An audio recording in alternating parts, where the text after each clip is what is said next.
خبر یہ ہے کہ ستمبر میں مجموعی افغان ٹرانزٹ ٹریڈ میں سالانہ بنیادوں پر 33% اضافہ ہو گیا۔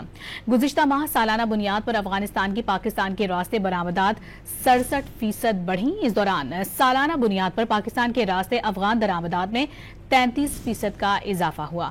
مزید جانیں گے ڈان نیوز کے نمائندے طاہر شرانی سے۔ طاہر شرانی، مزید تفصیلات آپ بتائیے۔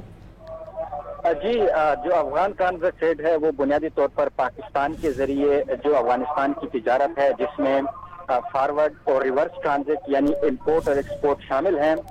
گزشتہ 2 مالی سال کے دوران پاکستان نے کیونکہ اسمگلنگ کے خلاف ٹھوس اقدامات کیے، جس کے نتیجے میں افغان ٹرانزٹ ٹریڈ میں 6 ارب 7 کروڑ ڈالر کی کمی ہوئی، لیکن رواں مالی سال پاکستان کا اسمگلنگ کے خلاف اقدامات کے باوجود جو افغان ٹرانزٹ ٹریڈ ہے اس میں مزید اضافہ ہوا ہے۔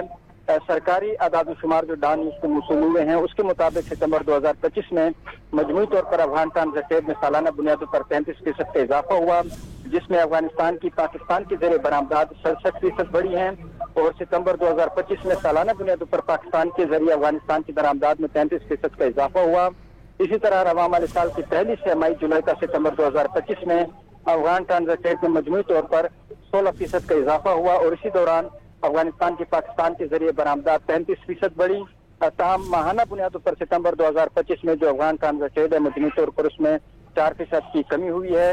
ذرائع کے مطابق جولائی تا ستمبر 2025 میں Afghan transit trade 31 crore 40 lakh dollar رہی، جو گزشتہ سال اسی عرصے میں 26 کروڑ 99 لاکھ ڈالر رہی، اور ستمبر 2025 میں افغان بہت شکریہ آپ کا طاہر۔